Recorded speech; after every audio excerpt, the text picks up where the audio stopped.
sommes réunis aujourd'hui, à l'instar de la communauté internationale, pour célébrer la Journée mondiale de lutte contre le sida.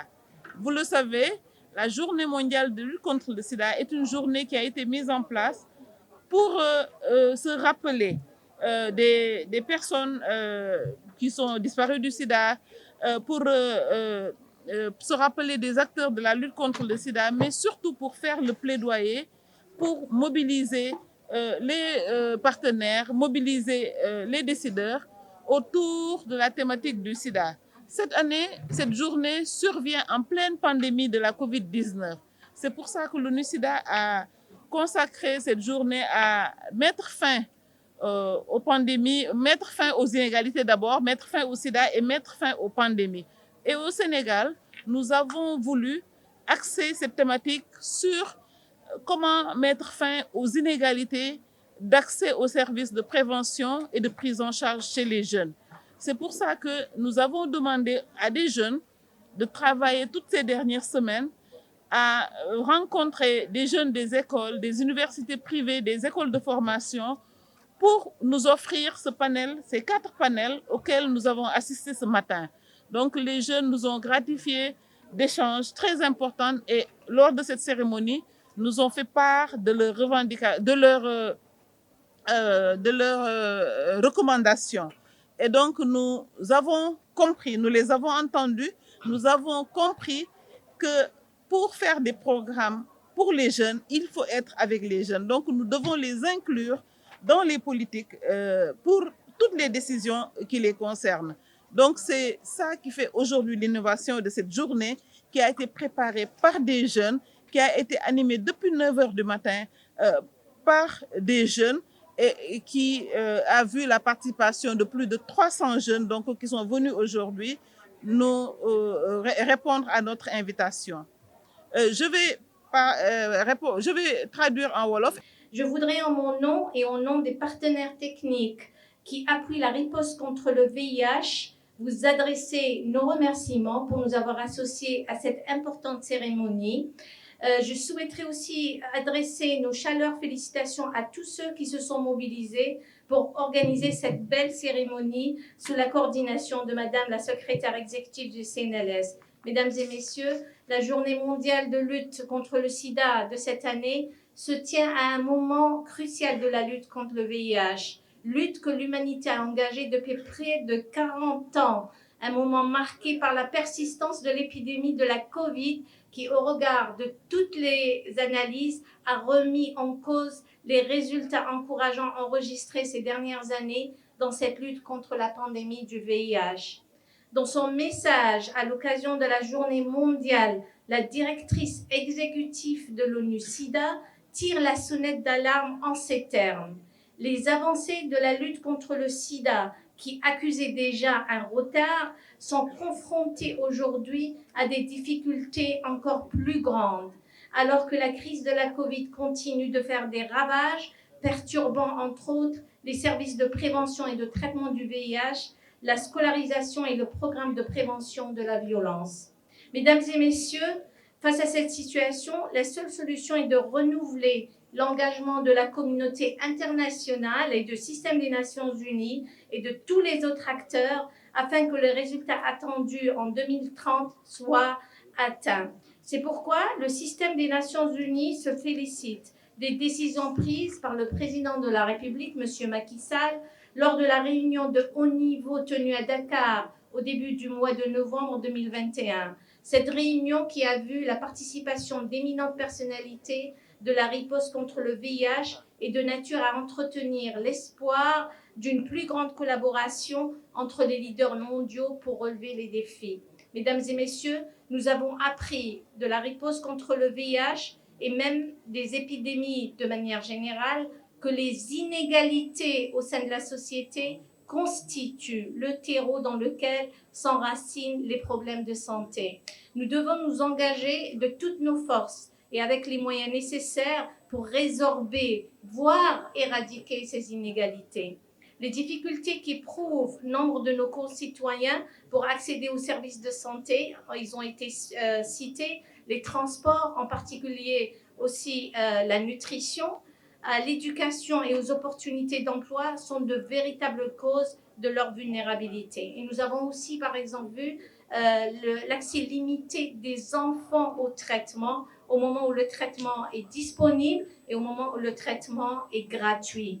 Nous devons prêter une plus grande attention aux couches les plus défavorisées, aux jeunes que vous êtes et plus particulièrement aux filles, afin de leur garantir une éducation de qualité qui va leur permettre de disposer des outils nécessaires pour surmonter les obstacles sociaux et sanitaires qui se dresseront contre eux.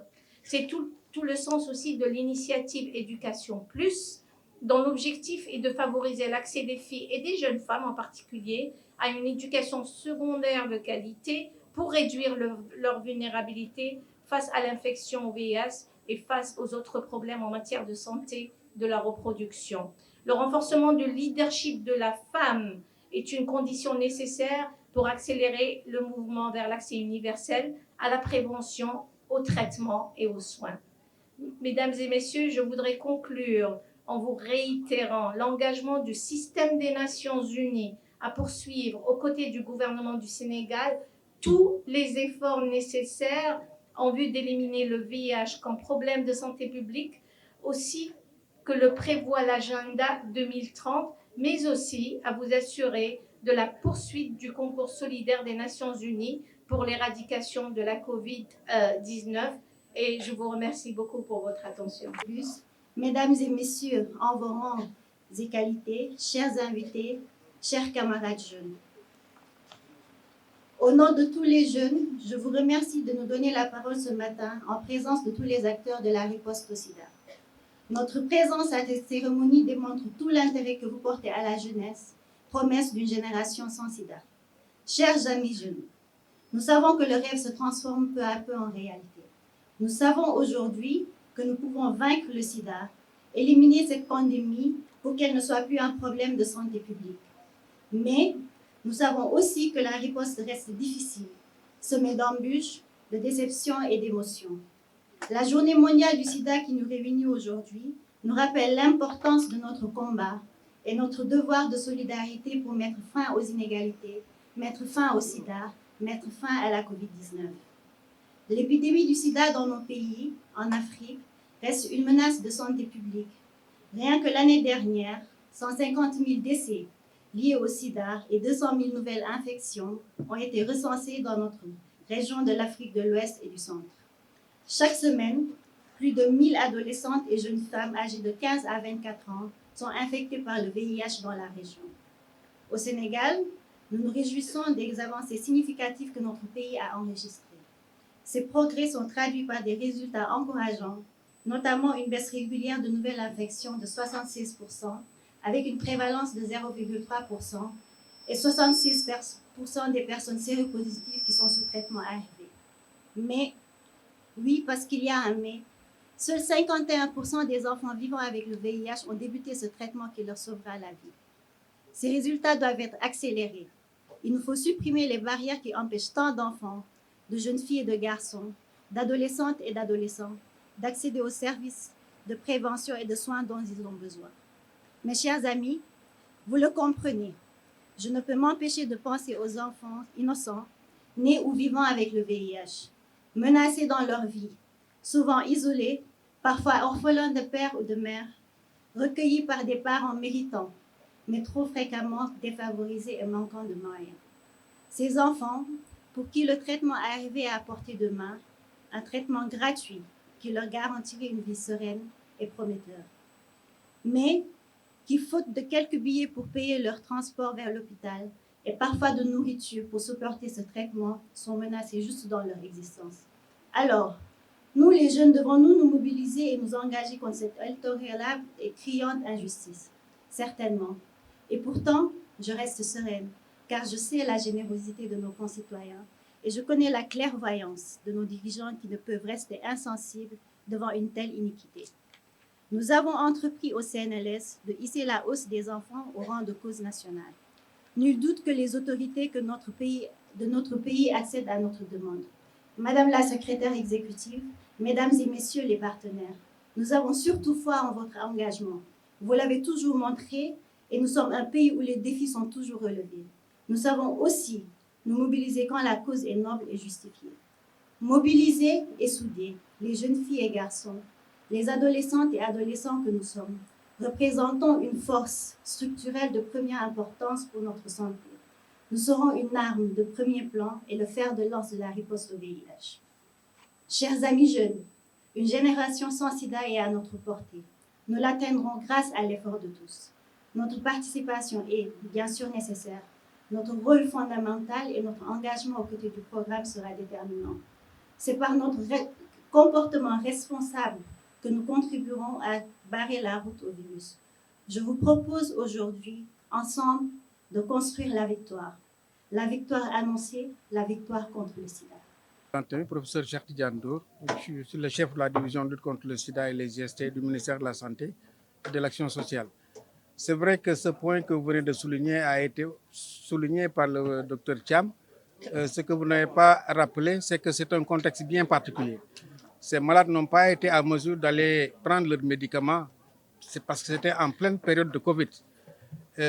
On a quand même, pour lutter contre ça, mis en place des stratégies adaptées dans ce contexte. Ce que j'ai appelé dans mon discours la prise en charge, la prestation de services différenciés. Et même des communautaires ont pris des médicaments pour les amener dans certaines maisons. On a aussi comme autre stratégie, au lieu de donner 2 mois à 3 mois de traitement, donner d'emblée 6 mois de traitement pour que les gens n'aient pas à venir régulièrement au niveau des structures de santé. Donc, c'est par la prestation de services différenciés qu'on a répondu à ce problème. La situation au Sénégal, elle a évolué quand même de façon favorable depuis le début. Comme vous le savez, c'est l'un des pays qui a eu les premières initiatives nationales de prise en charge, dès le premier cas en 1987. Et on peut dire qu'actuellement, on est en moyenne à 43 000 Sénégalais infectés par le VIH, dont plus de 31 000 sont actuellement sous traitement. Donc, en matière de dépistage, on est aux alentours de 89% de personnes vivant avec le virus qui ont été effectivement dépistées. Et parmi ceux-là, plus de 85% ont été mis sous traitement. Pour le troisième 90 maintenant, on est à 81% de patients traités qui ont une charge virale indétectable, c'est-à-dire des patients qui ne peuvent plus transmettre la maladie. Donc, en termes de progression, on est loin des 3,95, mais des progrès notables ont été réalisés depuis ces nombreuses années. Pour leur venir en aide, il faut d'abord les trouver. Je crois que c'est revenu aussi dans les discours. Le problème des enfants, c'est que près de la moitié n'ont pas été dépistés. Il faut les trouver et on sait à peu près où est-ce qu'ils se trouvent. Ce sont des enfants qui sont dans les familles des adultes infectés par le VIH. Et la principale stratégie utilisée pour avoir accéder à eux, c'est le dépistage de la fratrie. C'est un peu sensible. Le dépistage de la fratrie, c'est dépister l'ensemble d'une famille. Et vous voyez, avec les stigmas, la discrimination qui entoure cette maladie, c'est un peu difficile. Mais je crois qu'avec l'aide, surtout des communautaires, des associations de personnes vivant avec le VIH, on devrait y parvenir. Parce qu'il suffit de mettre la main dessus pour pouvoir les traiter et les protéger à jamais par rapport à cette maladie.